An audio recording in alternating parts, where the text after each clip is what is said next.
Hey everybody, welcome back to Clearwater Jazz Holiday's Young Lions Jazz Master Virtual Sessions. We're here with our good friend Jeremy Carter and a new guest to our Young Lions program, Andrew Gould, who is appearing to us from New York City.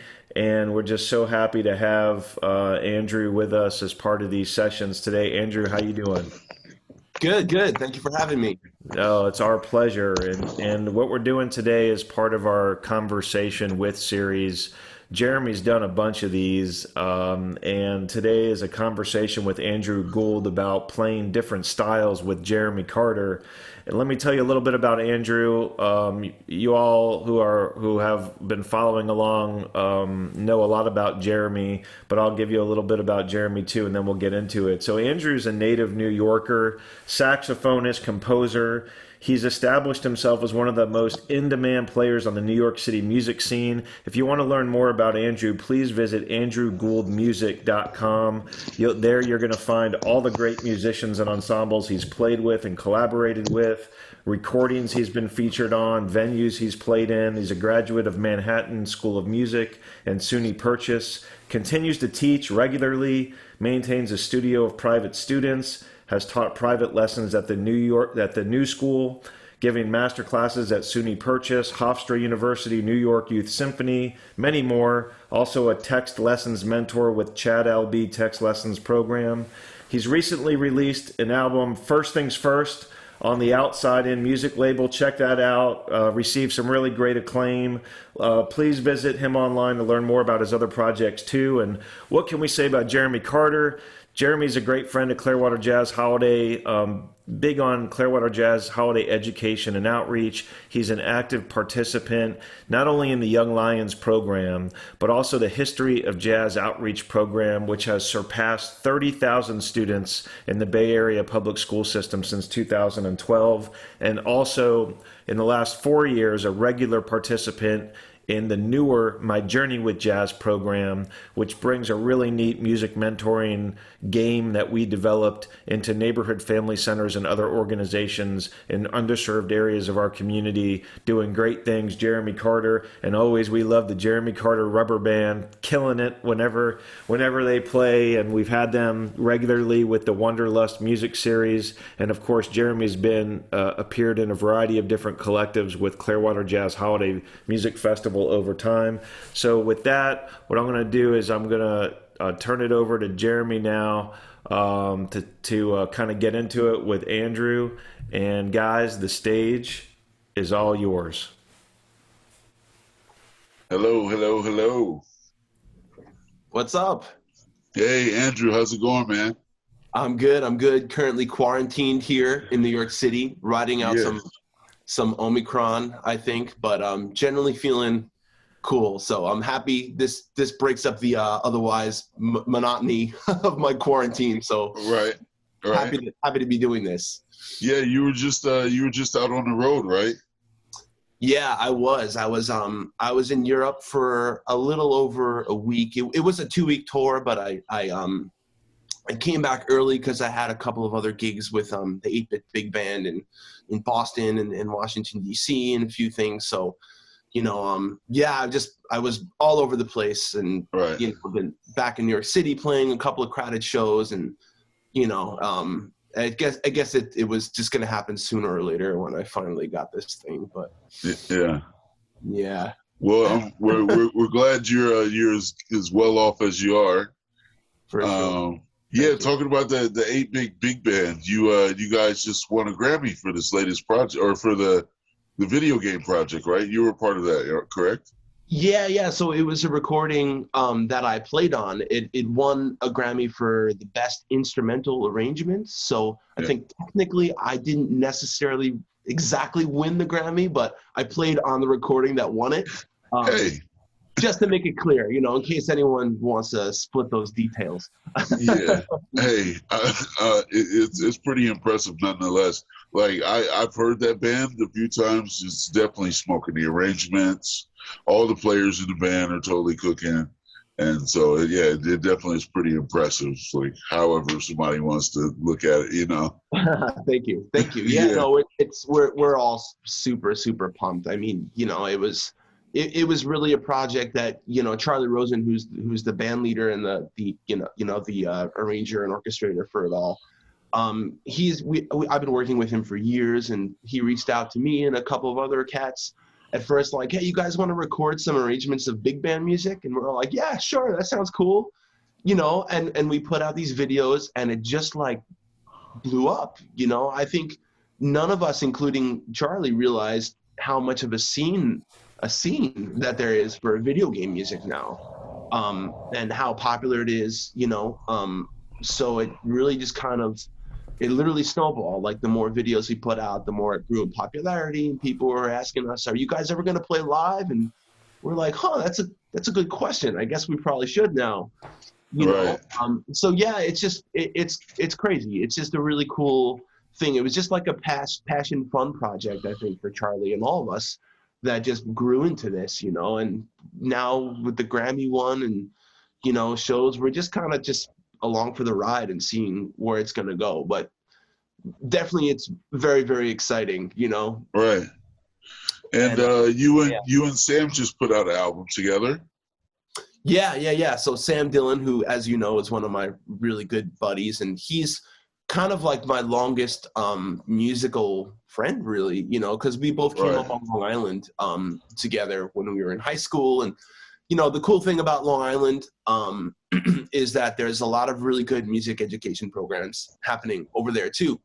And for high school kids, you know, if you are dedicated, you can audition for a few different like honors ensembles and make like you know, there's a few different jazz ensembles, a few different wind ensembles and things like that. And so Sam and I both auditioned, and we were part of this program when we were in high school. It's called Nassau Suffolk Performing Arts.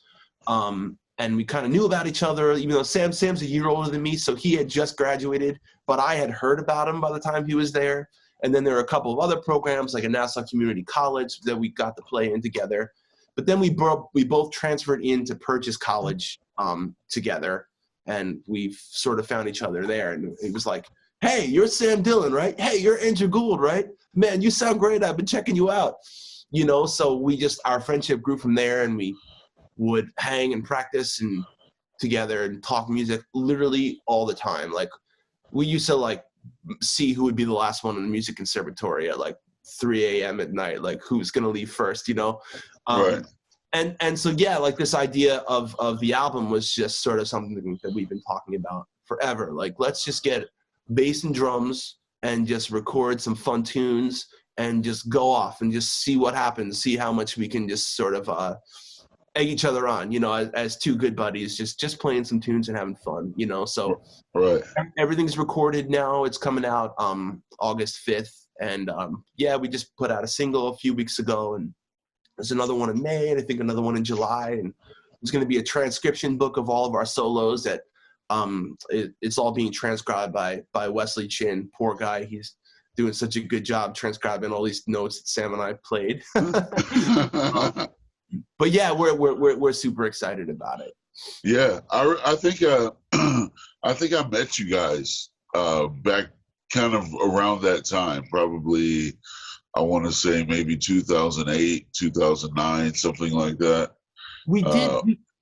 We did meet at some point, right? Yeah. Oh yeah, over at Cleo's, or maybe it was Fat Cat or something like that. And yeah, I mean, you guys were a lot younger then, and even then, you guys, it just stuck out to me because I was making trips up to New York like a couple times a year, and so I mean, when I started doing this thing here, I just kind of remembered cats that I'd run into over the years going up, and just like, hey, you know, so yeah, even back then, man, you guys were, you know, definitely about it.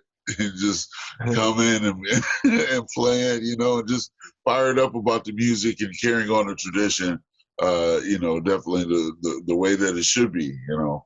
Oh man, well, thank you, you know, just trying to get our act together, you know, that's all. Yeah.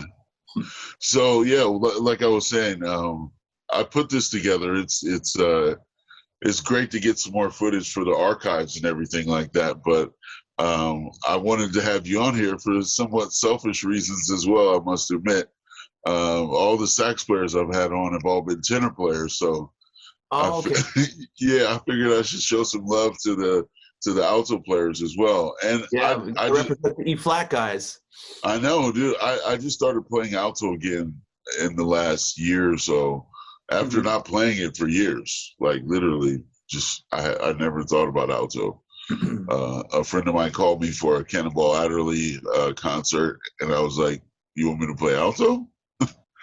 So, right, so I just out of necessity, I started playing it again. So it'll be really interesting to get some saxophone perspective, from a truly accomplished alto player.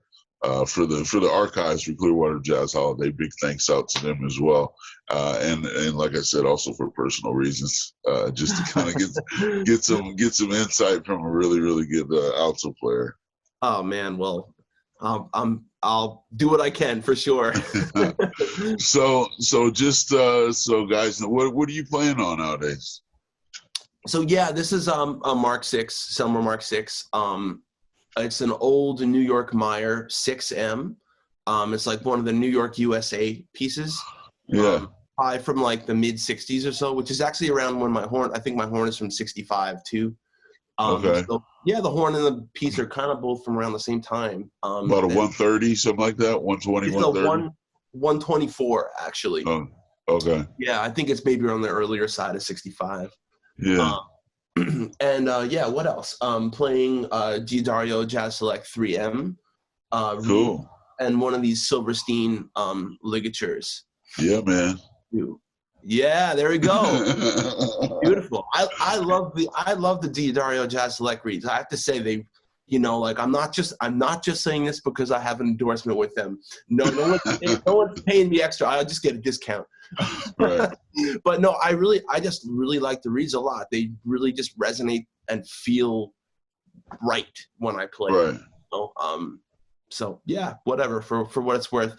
But I played a lot of great reads and great mouthpieces, and I think there's a ballpark of things that I think all generally work well. Right. You were on a Yanni for a long time, right? Yeah, I was, and I still play the Yanagisawa soprano, which I absolutely love. I love that horn, and I love the alto too. The reason why I switched back to my Selmer is because I was getting nothing wrong with the Yanni horn at all. It was just I was getting tendinitis just from switching to a different horn. Not again, like it's just the keys, they're laid out a little differently. Nothing Right. Again, like nothing wrong, but I was just getting like this weird tendinitis in my left hand, so I wanted to go back to home base and see if I could work it out. And it's still not completely gone. Some days are better than others. Some days I'm really stiff. So yeah, I just kind of wanted to get back to home base and play the horn that I kind of came up on, that I've been playing, and I shedded 10 hours a day in college on, and just really feel cool, and my hand has felt better since, but I feel bad because so many people ask me, oh, what happened? You don't like the Yanni anymore? It's like, no, I love that horn. I absolutely, and I still have it, Right. It's really just my own personal, whatever. My tendons are all messed up these days. I don't know what's going on. Yeah, that's weird. Like, because in my experience, like, I've always kind of praised the Japanese horns for their ergonomics, like how well their ergonomics are.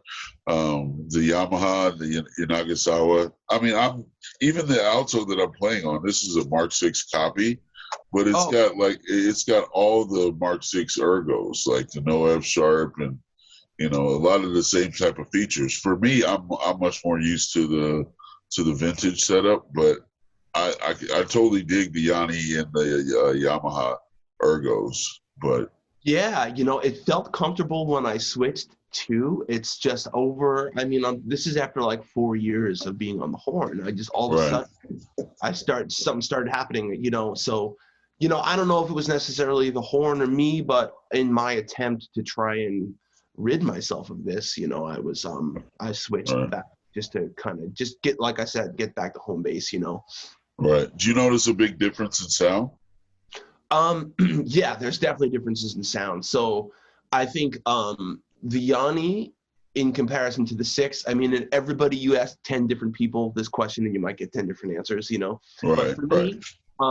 me, I felt that the Yanni was a wider sound and a more clear sound. Whereas the six, there's more stuff in the center of the sound, and it's a little Okay, bit more of like a focused sound that goes this way. But I feel right. like it's not quite as fat.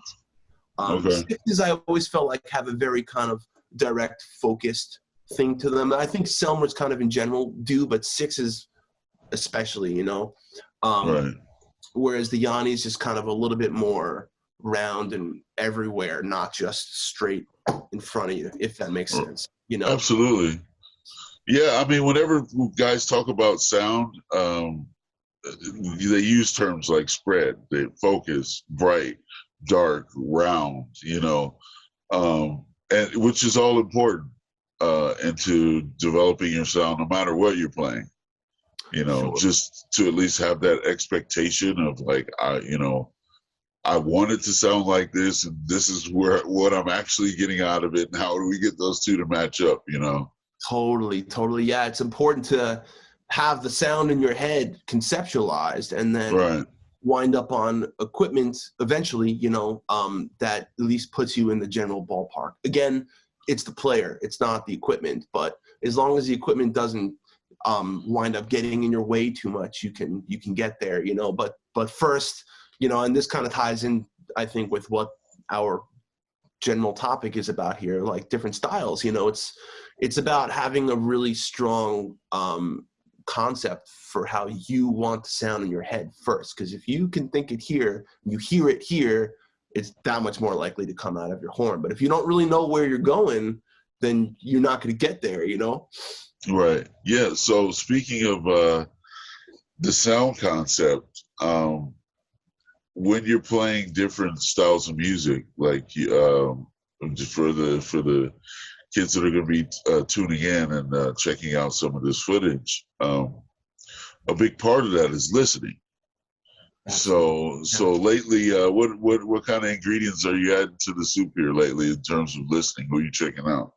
Man, you know, I haven't been listening to too much like newer music. You know, I check out a lot of different kind of stuff, a lot of even, you know, non-jazz stuff too, which I think is really important, especially these days, you know, because it is 2020, it is 2022, 2022, you know, and I think it's kind of good to keep, you know, 1 foot in what's current, you know, and 1 foot and still 2 feet. We have 3 feet, 2 feet backwards and 1 foot forward. You know what I mean? Yeah. But yeah, like I've been checking out still, like I listen to Cannonball and Train all the time, you know, Johnny Right. Hodge. Yeah, like all the time, you know. I've recently been listening to the Machito record Kenya again, and there's this one track on there called Canonology, where Cannonball plays with Machito's band, and he plays like this whole big extended solo, you know, and it's with the Machito Orchestra. You know, it's not really a context that you hear Cannonball playing in that much in front of a big band and in front of like an Afro-Cuban big band playing in that style and, you know, with those rhythms kind of behind them, you know. So yeah, that's been really kind of one of my things that I've been like checking out a lot recently. Yeah. Very cool. So I mean, so lately I've been kind of looking at like you said, a bunch of different genres of music. A lot of Bob Berg, Bob Minzer, kind of on the jazz side, but then also like cats like Kingfish and Eric Gales. I don't know if you're hip to those cats. I don't think so. No. Yeah, Kingfish is like a younger blues guitarist. He's just, I don't know. He's got a serious swag to him. And Eric Gales is a little bit older, but he's another blues guy. So I've been totally picking up on some of those influences. Just, you know, yeah, the listening is a huge component. And then Dave Sanborn too, for some reason. I've been listening to a lot of Dave. Hey, I mean, his sound and his phrasing is incredible. You know, it's Yeah, for sure. I got to check out those other artists that you mentioned, though. Yeah, there's a couple of guitar players, Kingfish and Eric Gales. I mean, they're smoking, man. They have like that blues, rocky. I don't know what they call them. They kind of defy, you know, placement in any category. Love it. They're just they're just so out there. Because Eric is like, he's got this, you know, the cat's got chops in terms of like a lot of the blues guys, the rock guys, they play a certain way. But Eric, like, he's playing a lot of like some really harmonically complex, dense structures. You know, it's like, wow, this guy, okay, I hear you, you know. Very cool. So, wow. Yeah, man. So when I hear that, like, I definitely try to incorporate that if we're playing like some Afro-Cuban stuff, or if we're playing like some, you know, Herbie Hancock Headhunters, stuff like that. You know, it's definitely some opportunities to maybe incorporate some of those elements, you know. For sure. Yeah. I think that's so important, you know, like you can listen to one style and grab a little piece of information, whether it's a lick or an idea or a rhythm or a melody, whatever it is, you know, and take that and find a million other ways and places to apply it to, you know. Right. That's the cool thing about listening, you know, the information is literally right there. It's just saying, steal me, you know, like all you have to do is just sit down and figure it out for yourself and then be like, okay, cool. That's what's happening here. Now, what are these notes? That's how they fit. Great. Now, so that's on an A minor chord. So maybe if I'm on a different minor chord, I can transpose these notes and I can use them on this song too. Or this works on Song from My Father. Oh, it also works on Blue Bossa, and it also works on So What? You know, like there's so many ways that you can connect the dots, like once you find something, and that can come from any style, you know? Right. So I think, at least for me, like the way I think about it, one of the biggest differences when you're switching in between styles, like just for instance, if you're playing like you said, so something like Horace Silver, you know, where that's kind of got that vibe versus something that would be more like Art Blakey, you know what I'm saying? The biggest difference between all of that is mostly the rhythm. You know, harmonically, you're going to kind of shift and do things the way that you're going to. I mean, not regardless. It's going to be appropriate and fitting. You know, if you're playing like some old yakety sax, you're not going to do all these alter subs. You know, hey, never say never. Never say never. I know, but one of the biggest things is like rhythmically how you approach each genre. So what are you thinking of? Or are you thinking of anything specifically in terms of rhythm? Like if you're at the session, or if you're, you know, just a jam session, or if you're in the studio, and it's like, okay, you know, they run the track, they give you a little pre-lead in for the track, and then so rhythmically, is there anything specifically you're thinking about as it pertains to the style of music you're playing, or is it just like, okay, I need to do one thing and then I'm off? Yeah, wow. Really good question. And first of all, I totally agree. I think that rhythm is very much something that separates how we would approach one style from the next, for sure. A lot happens. I think a lot comes down to just the moment and the specific track and what happened before, you know? So I think it's interesting that you mentioned Horace Silver's, you know, like the Horace Silver style and Blakey, you know, and Horace Silver, I generally think of being a little bit more rhythmically downbeat oriented, maybe. A little bit more in the grid, whereas Blakey's Jazz Messenger kind of spanned a long range of things, you know, and there were a lot of different soloists in there that played all sorts of ways, you know. I mean, even if you just compare how Lee Morgan played versus how Freddie Hubbard played in the band, right? Or Wayne Shorter. I mean, geez, like, yeah, these guys, they played all up in the cracks, you know. Another great example of, like, you know, the Song from My Father, right? Joe Henderson, you know, the way he played on that, to me, like, he's doing all sorts of stuff, you know what I mean? I don't, you know, there's obviously very deliberate rhythms that he's playing, but I don't think he's like worried about, okay, I have to remind myself to keep the rhythms in the style. You know what I mean? I think he's just hearing his phrases and he's just going, you know? I think a lot of times the context, it takes care of itself as long as you kind of have, as long as you're well informed of the style. So yeah, for me personally, I'm never telling myself, oh, you have to keep the rhythm here or there. I'm just letting it flow. I'm just trying to play and feel in the moment and go with what happened before, what's happening currently, and try to make it all make sense with what I play next, you know? Right.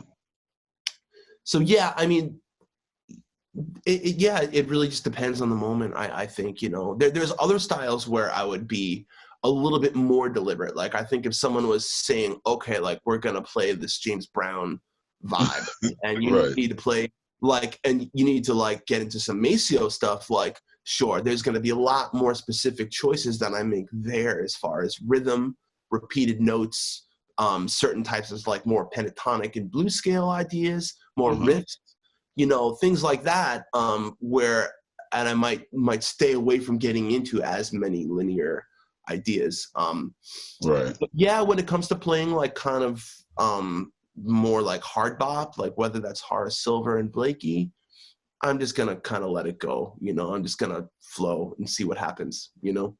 Right. Yeah. No, there's some really good examples there. Like rhythmically, I mean, at least from an educational standpoint, when people are listening back to this, like rhythmically, you can take on an attitude of like a Dexter Gordon or a Jack DeJohnette, where it's just like this thing is just gonna float. You know what I mean? Or you can be more like a Chick, you know what I mean? Or like who am I thinking about? Keith Jarrett, you know. Sure. You know, yeah. Sorry. Go ahead. No, go ahead.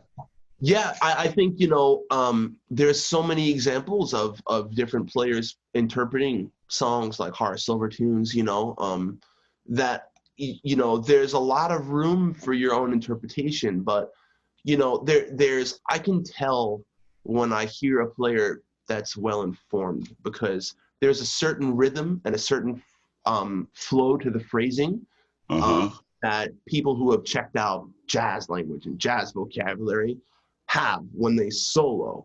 And even if you're not thinking, or even if I'm not thinking it, it winds up being there. You know what I mean? In the same way, you can tell a native English speaker, because, you know, like just the way that they have flow, where they put their inflections, you know, whereas if their inflections or their accents are on the wrong syllables, it sounds like, well, you don't really know this language. You know what I mean? So yeah, for me, it was less of like a conscious thing, like, oh, I need to worry about how all the rhythms are, but more just kind of absorb the flow of the language, you know? Right. Yeah, that's really, really important for cats listening in, because I think a lot of students or a lot of even advancing players, they maybe overthink the thing. Like they think that like there's a formula, and so I just have to adhere to this formula and figure this thing out, and then all of a sudden I will play well. It's not necessarily that type of one-to-one. There's a lot of things that go into developing your sound. And like you said, developing the vocabulary to put the words together, just like your speaking voice.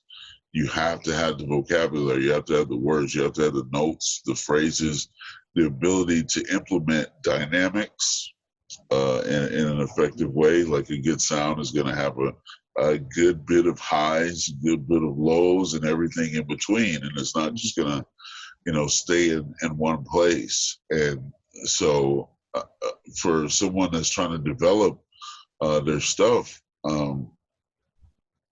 obviously the work that you're doing in the practice room is serious, and you should remain focused during those times and work hard. But when you're actually playing, you know, there is a certain level of play there. You know, they call it playing for a reason. You know, you do all the work in order to like kind of, by many accounts, release those things and just play.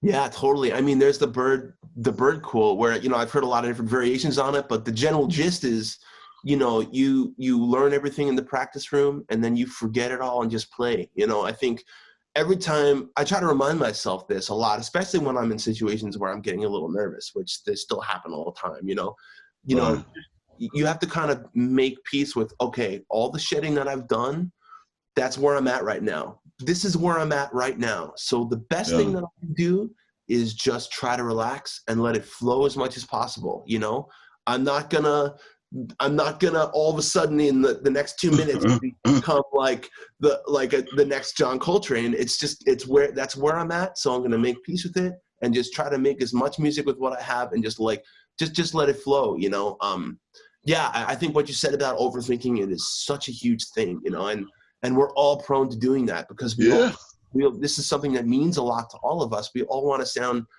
as good as we possibly can every single time we play the horn, especially in front of people, you know? I think sometimes it's almost like it gotta be a meditative thing in a way where it's just let it flow, you know, be like water. Yeah, exactly. No, I mentioned that because like you said, man, we're all capable of doing it. Like, regardless of what the situation is, maybe, you know, the gig pays really well, or maybe the gig, it's a big opportunity. Like if you play well in front of these particular people, or you notice somebody in the audience that's, you know, it's just like that. It can happen for a bunch of different reasons. And then all of a sudden you're trying to manufacture something that's not there. You know what I mean? Yeah, exactly. You know, and I mean, I'm certainly very, very guilty of this. You know, it's just a never ending learning experience. You know, I still learn something new or learn what not to do, a new thing not to do every single time I play. Okay. Yeah. Maybe don't ever try that one again, Andrew. You know, right. Whatever it is, but that's, you know, we're constantly just chipping away at the statue, just trying to make it better, you know? Absolutely. Yeah, man. I don't know. You wanna play a little bit? Sure. Yeah, I pulled up my alto, so I figured I'd get kicked around a little bit on alto today. Oh man. So yeah, since we got this delay, usually what I've been doing, just to do some stuff is we can like trade, you know. I was thinking, I don't know, we could do something like Solar. Oh yeah, sure, okay. You know, we could just like trade choruses. Like you play a chorus over the melody, I'll play a chorus over the melody, and then we'll start trading choruses after that. Sure, yeah, no problem. Cool. Mm-hmm. So you want me to start? Yeah, go ahead. Great.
Yeah, man. Nice. Dude, yeah, that's wonderful stuff, man. Oh, you too. You too. The alto sounds great. If you didn't tell me you were, not mainly an alto player, I would not have known. Yeah, man, I love it. This is kind of like home base for me. Like I started off on alto, like my first, I don't know, all through high school. I didn't really start playing tenor until after I got out of school. And so, yeah, just kind of out of necessity, man. I went back to alto, and it's been a lot of fun because it's like a new toy. You know what I mean? It's a different reed. Like when I get up and I start messing around with reeds and stuff, it's just like another thing that's right there, to get you and keep you engaged. Because you can totally get in a rut, man, if you're just kind of like going through a lot of the same stuff. You're playing in a lot of the same musical situations, and yeah, just playing alto just completely I don't know, it changed up a lot of stuff in terms of the way that I'm looking at the saxophone again. Yeah, I think that's really interesting because I feel that way too when I play tenor and soprano. I think it's important to be able to get into how the other saxophones kind of feel and resonate, just because it gives you more perspective. It gives you a more holistic view of what's going on, and also Right. especially doing a lot of like section playing too, like you kind of really get into like, okay, this is how the tenor sounds in this range, or this is, I feel like it gives you more insight in how you can blend with the other horns, Right. and it's more ways to voice notes and shape your sound. Tenor I really like because it helps me retain this open, loose kind of feeling when I'm playing alto. I had a long period where I would always practice tenor for like an hour or two before I even picked up my alto, just because Right. I liked what it did to my alto sound, Yeah, I'm kind of feeling the same way. Like whenever I play alto, we were talking about expectation when you're producing your sound.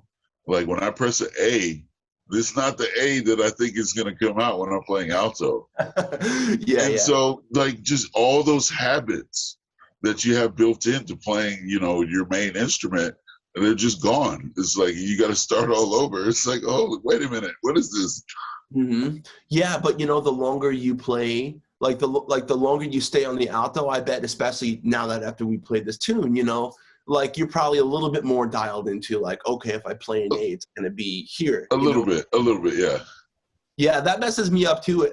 The thing that messes me up the most is when I'm playing tenor or soprano, and I'm playing a tune that I know well, but Yeah. I hear like the piano player like playing something that I kind of really want to catch, but I hear it the wrong, because I hear everything in E flat. So if I hear a piano play a G, I instantly think, oh, that's an E on alto. Yep.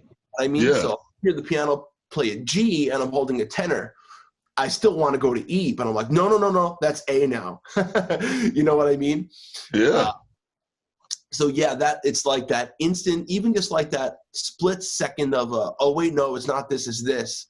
that can mess with you when you're playing in the moment, and you like I said, you want things to just kind of flow, you know.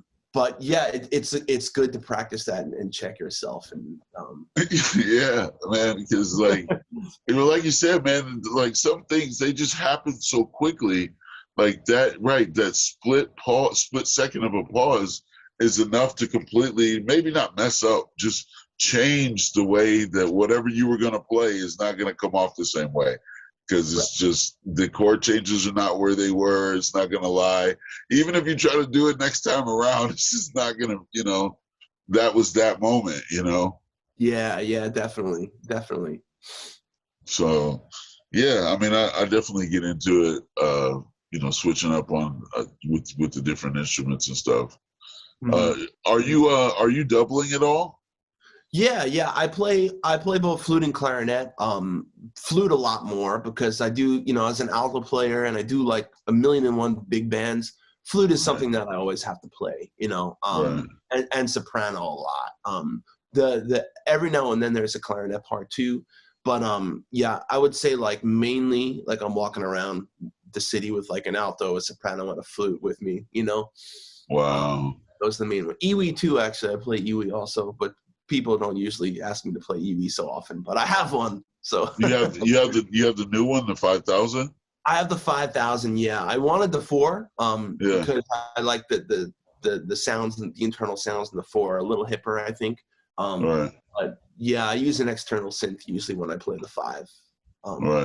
For real. But yeah, flute has been my main focus as far as like what I feel the primary double for an alto player, or at least for myself, kind of needs to be, you know, because I have to do it all the time, you know.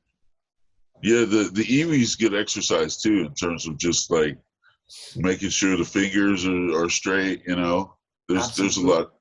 Yeah, that's actually cool. I bought an Iwi because when I found out we were going to have a kid, I was like, oh boy, I'm not going to be able to practice anymore during the day. So what can I do? I know, I'll buy an Iwi so I can practice at night and not wake anybody up, you know?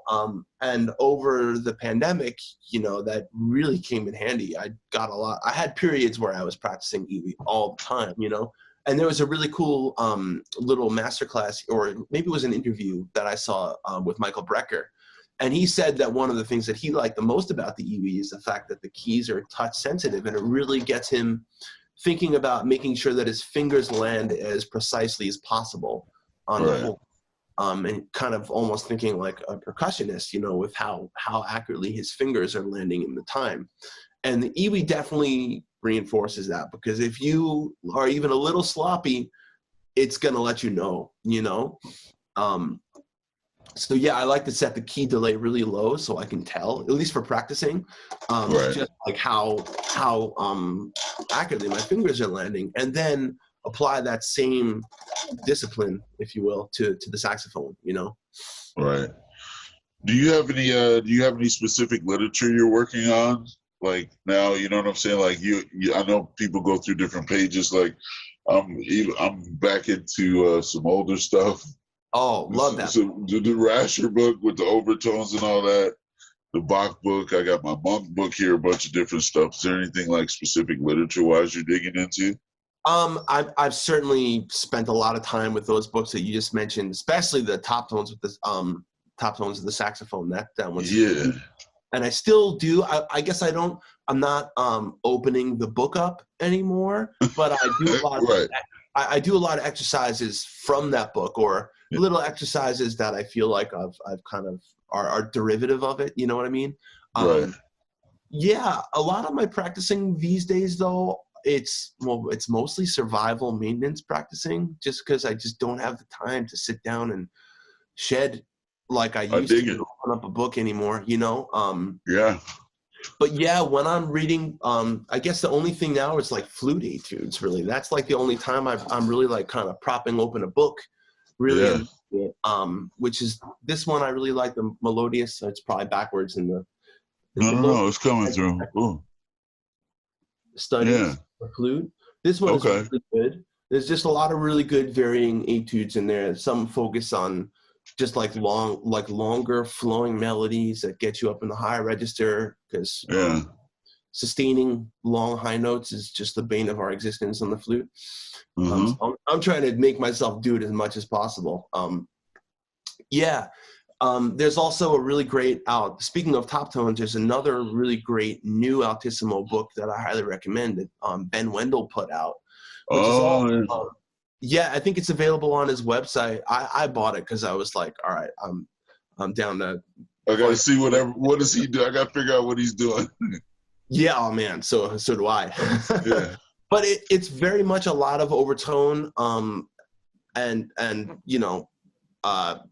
harmonic based exercises that are top tone oriented too. He just has his own ways and his own explanations that I think are really clear and really, really well said. And it's stuff that, like, I kind of, when I interpreted my own way of, okay, this is what I feel like I need to do to make the overtones work.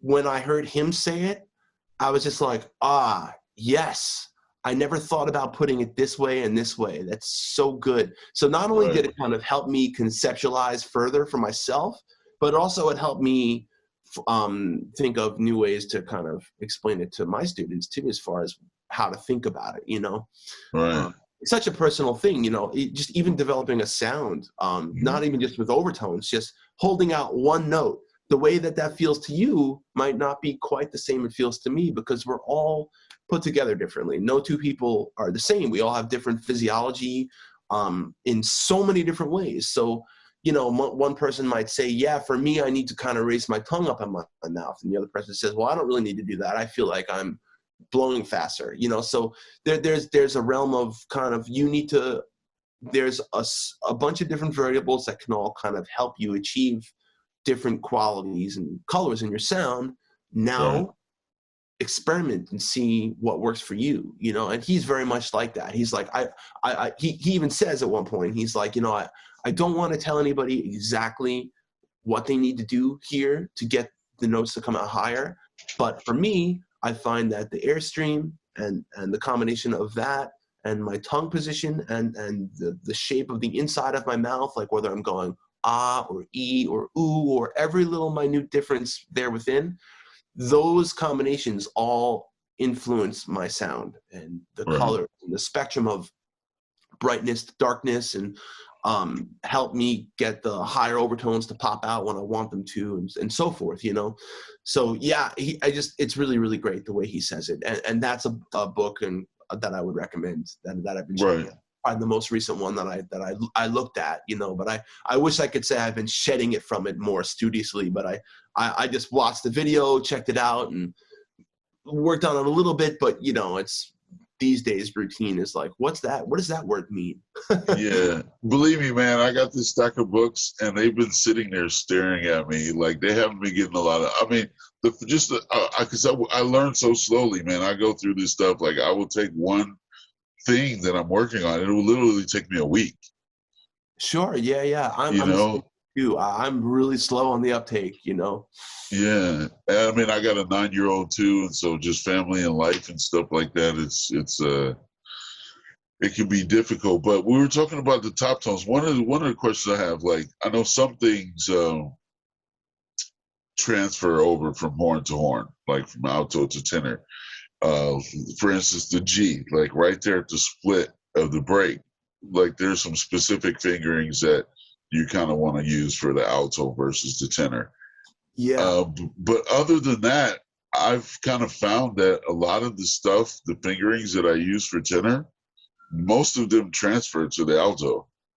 They do. Honestly, the only one I think that really doesn't is the G. The other ones kind of work, at least for me. Honestly, you can get the tenor G to come out on alto, and you can get the alto G to come out on tenor. And actually, Ben he says that. He's like, these are my fingerings, and I use them for every horn. And I was like, oh, okay. I definitely gravitate towards doing this for G on alto. It feels a lot more stable for me. I've been going to, like, I've been going to the 1-3-1-3 inside B flat. Yep, that's the one that I play too. Yeah. Yep, that's the one that I feel is the best.